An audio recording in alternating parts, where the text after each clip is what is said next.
here, for fighting for what is right. I really appreciate being here and appreciate Representative Navarro's introduction.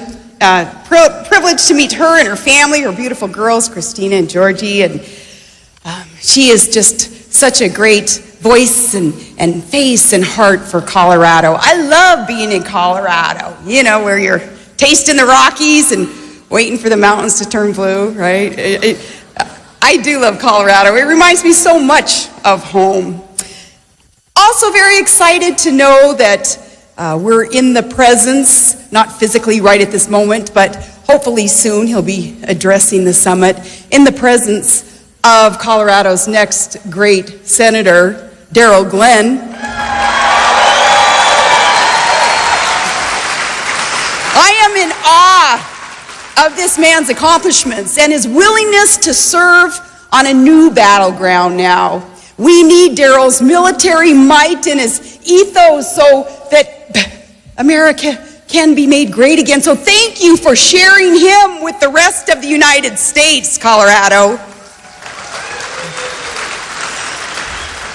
Well, I just returned from speaking at an event much unlike this event. It was full of folks who weren't really big fans of someone like a Darrell Glenn or a Donald Trump or me, you, maybe any common sense conservative. And that's okay because I love the challenge of not just singing to the choir, and I love mostly the topic that they gave me.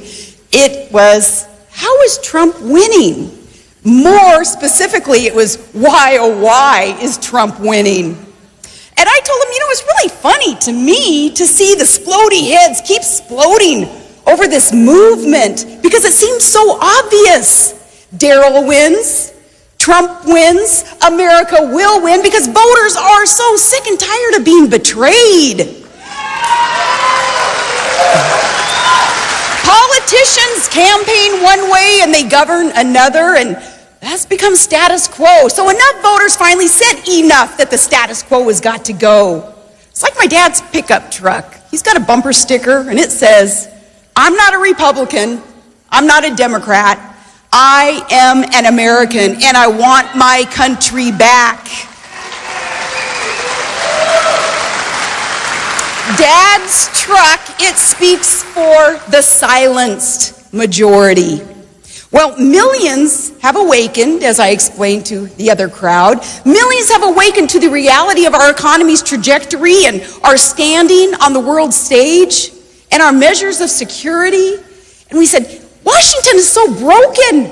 Our government is out of control. So for such a time as this, we rise up to tear down what it is that keeps us from our destiny as an exceptional nation, that beacon for other nations that are striving for peace and prosperity. It is time.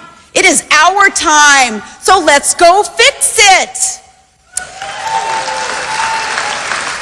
Knowing, though, the rapidity of this transformation of America, the piled on problems, and most tragically, sensing the people's hope deferred, voters knew that, well, the only way to fix this is with a revolution.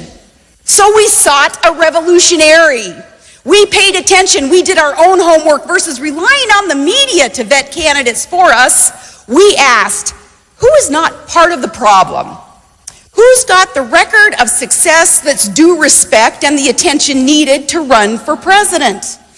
Who's got nothing to lose but knows that our very sovereignty is to gain? Who'd be beholden to no one but we, the people? Who is not for sale, not palling around with crony capitalists, in bed with special interests, but screwing the American people? Who's not cuffed by the politically correct police? Well, we wanted someone with guts to say not what he thought we wanted to hear, but really what the nation needs to hear. So yeah, we asked, who's not been part of the problem? Now, 8 years ago, I warned that Barack Obama's promised fundamental transformation of America, it was going to make government bigger and take more from you and give more orders from Washington and really reduce our strength in a dangerous world? And it is the one promise that he kept. And every thinking American now knows the repercussions. So thinking Americans sought and watched Donald Trump rip the veil off a rigged system that has betrayed your average, everyday, hard-working, garden variety, ticked-off American. And there are more of us than the disconnected left can ever even fathom.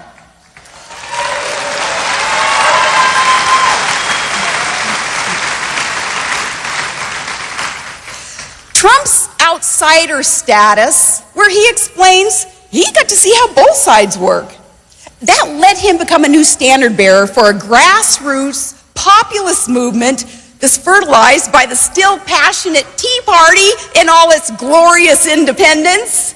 Voters really disgusted with the audacity of duplicity, where corporate elites bankroll campaigns, and with such disloyalty to the American worker, they actually arrange our political landscapes for their interests. Well, we found a messenger, and he wasn't found among the politicians insisting that they be elected and re-elected, lest they have to come home and join us peasants under the laws that they passed but exempted themselves from. Well, armed with secure identities as Americans, people of all persuasions jumped on board the Trump train.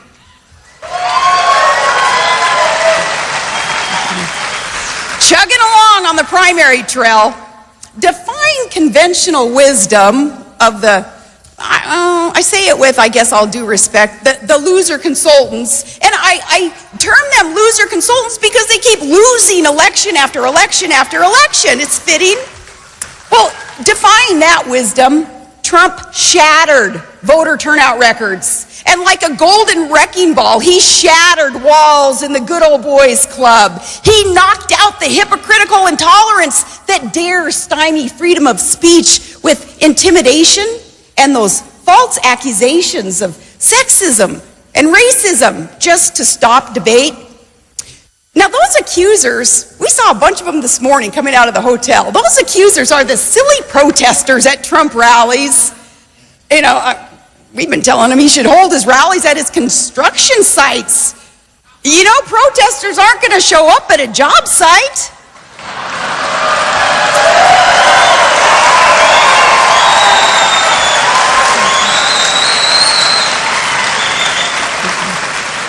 Did you know some of those rebel rousers, they're actually paid protesters?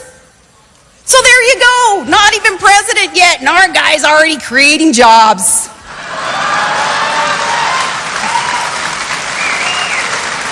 Well, they have tried that tired, worn, war on women warpath to jump on, and I asked, Trump supporters? We're anti-women? Huh? Anti-liberal woman who blew it in Benghazi and BS'd in Bosnia and buffaloed business with her quid pro quo deals and hid emails in some dude's bathroom. That kind of woman? Yeah, sure. But women in general, certainly not. Well, momentum on this train, it built as the GOP wing of the good old boys club whispered actually that they'd throw in for Hillary against the will of the people in their own primary. And this exposed the establishment's con game. I know none of you are a part of it or you wouldn't be here today, again, fighting for what's right. I hope you're not part of it or you're going to be really ticked off at me with what I say next. The establishment's con game. See, more Americans were learning, it doesn't matter to the Beltway bubble boys and girls which side actually wins elections as long as they get to keep their titles and their ratings and their power and their purses full. They win and we lose. Well, we drove right over that, and we drove over those desperate darts flying at our front runner, like the critics crying, oh, Trump's not conservative enough. What would they know about common sense conservatism. What does handing Obama a blank check to run up trillion-dollar deficits with no end in sight, and pushing endless wars with no path to victory, and inviting millions of unvetted illegals through our Swiss cheese borders to replace American workers, and wanting amnesty for millions of new Democrat voters? What's that got to do with conservatism? The establishment, those profiles and pudding, they bent over for all those things, and now they fret about ideological purity? Well, they got busted. So they panicked, and then they started feeding the left this idea that, well, all we had to fuel this movement was anger. Really, that's some gall, that they're lecturing us that we're too passionate about our country. Yeah, they stomp on our neck and then tell us to just chill out. Well, darn right, voters are mad. It's righteous indignation.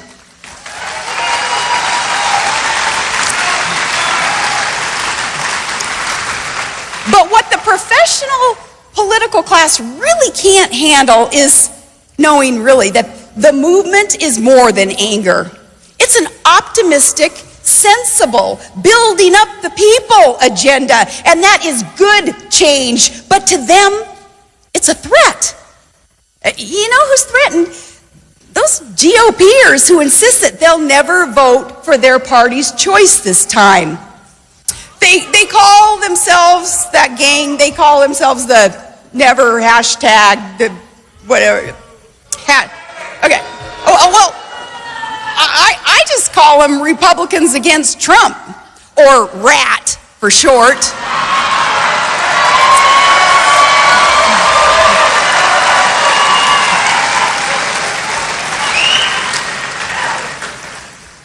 They want to take their Nuggets ball home and stay home instead of vote because their guy didn't win this time around.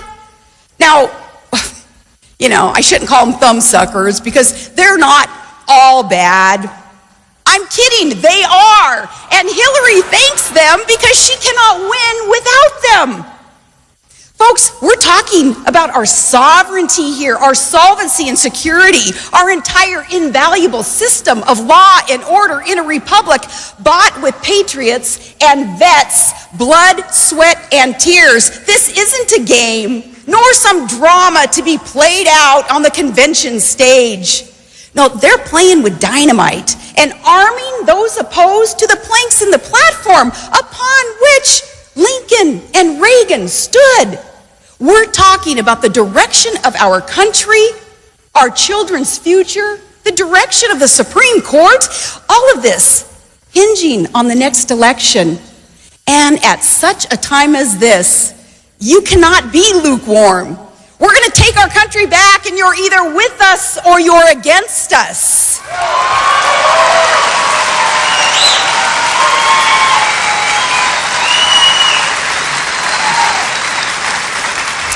We'll take it back from those who lie, the professional politicos who really don't suffer but profit with open borders. They don't suffer but profit moving jobs overseas. They don't suffer but profit when lobbyists push reckless foreign policy. They profit from boondoggles like the Republicans' omnibus and Democrats' Obamacare, who give lip service to an oath in office, but really we can't even trust them right now to defend our rights. Look at the Second Amendment attacks recently. After Obamacare's lie, did we not learn? His lie that, you like your doc, you can keep your doc. Now it's you like your Glock, you can keep your Glock. Well, after being beaten down and divided up, voters sought plans then to rebuild our United States. We looked for a builder. We found a builder. Trump looks up and he builds big. Ask yourself, what have his critics ever built? And Trump Trump connects an unabashed billionaire, not that there's anything wrong with that, yet he still respects our hard hats and steel-toed boots. He knows that men in denim built this country, but DC suits and pantsuits destroy it.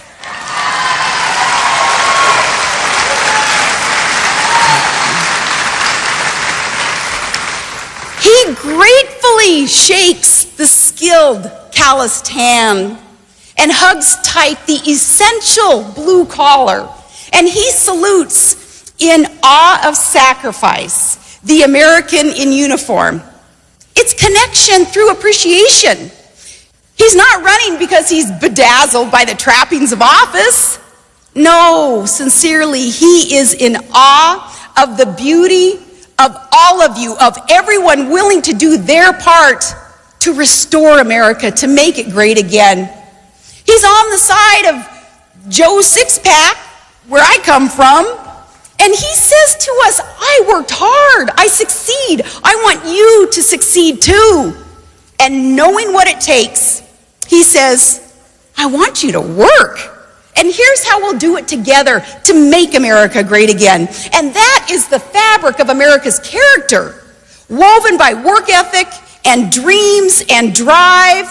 That's America. And that's what the media is missing, and what the group, many participants of the group I just spoke to, that's what they're missing. They don't get it. No, we defend him, media. We defend him because he defends us.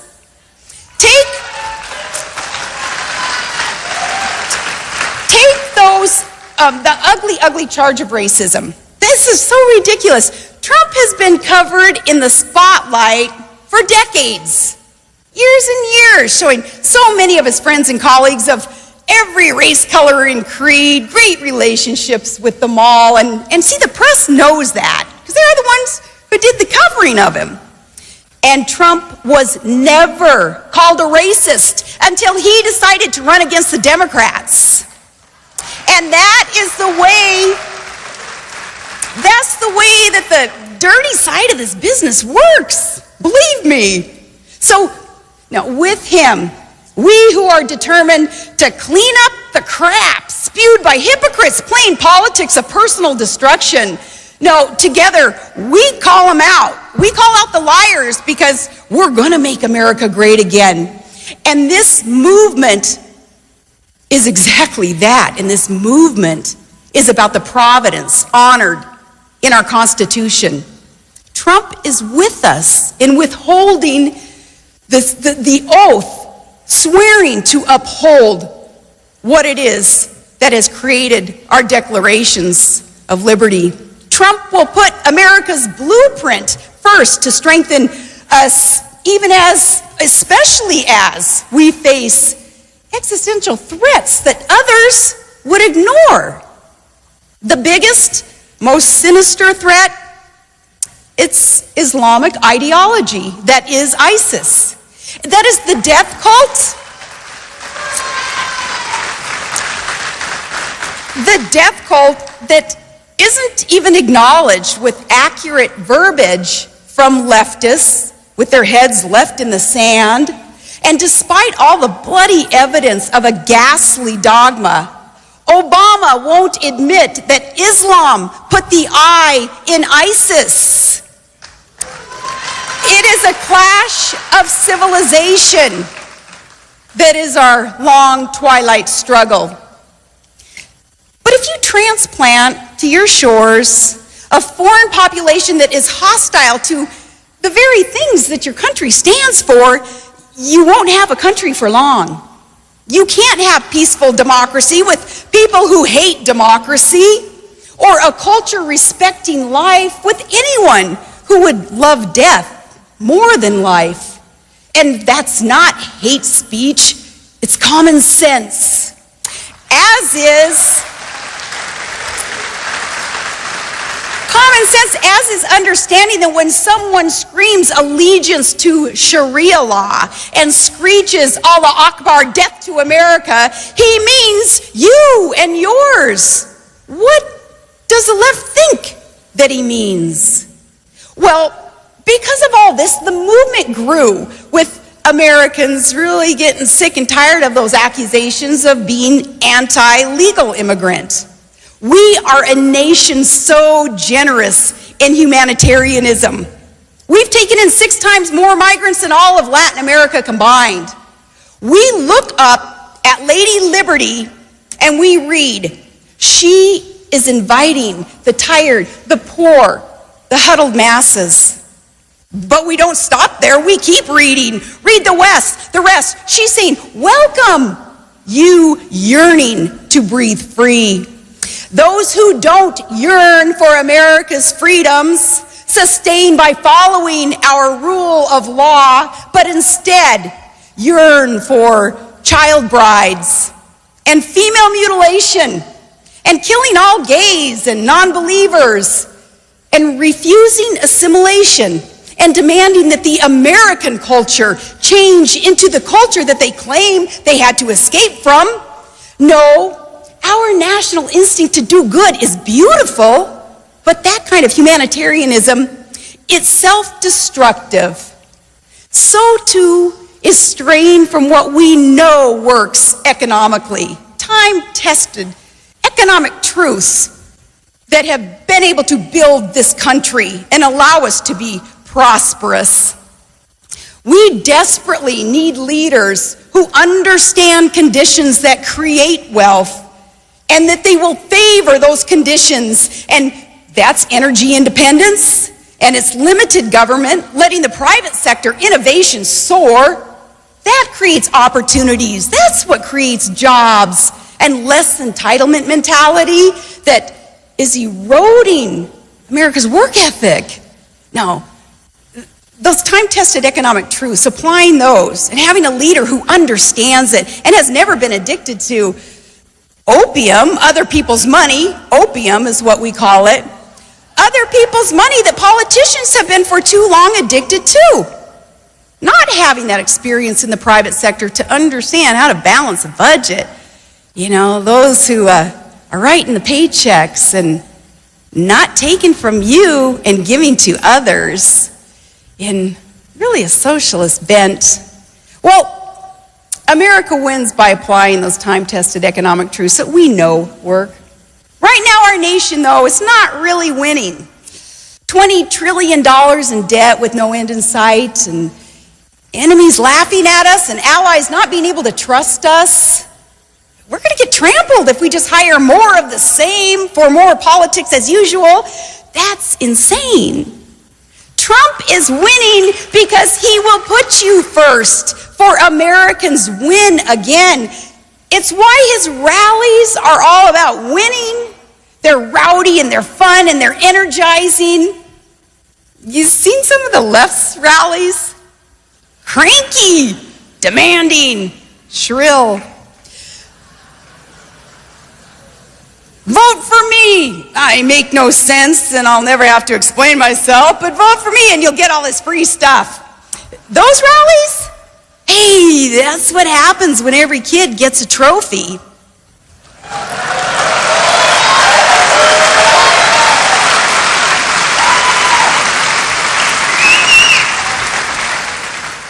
Speaking on behalf of so many Americans, Colorado, I can't thank you enough for being in the fight for what is right and wanting to find someone to serve for the right reasons, not expecting to make a penny off of us like too many politicians are doing today, but instead, with a servant's heart. You don't have to be doing this for us. We should be thankful. Thank you for putting up with some of the things that you have to put up with amongst our own tent. I'm glad the tent is growing, though. I'm glad the tent is growing with people understanding, these common sense, time-tested principles and truths that will make America great again. We'll apply those. We just needed that revolutionary who's in the right position to lead us to that. So it's really, really good to be among friends here today, Colorado. It is you fueling the movement to get us going in the right direction. The vigilant hopped on and shocked the political class because it was the disaffected majority that they had left behind. More are coming aboard, telling the driver, Mr. Trump, carry our standard into battle. We're silenced no more. Thank you, Colorado, from the bottom of my heart. God bless you, and God bless the United States of America.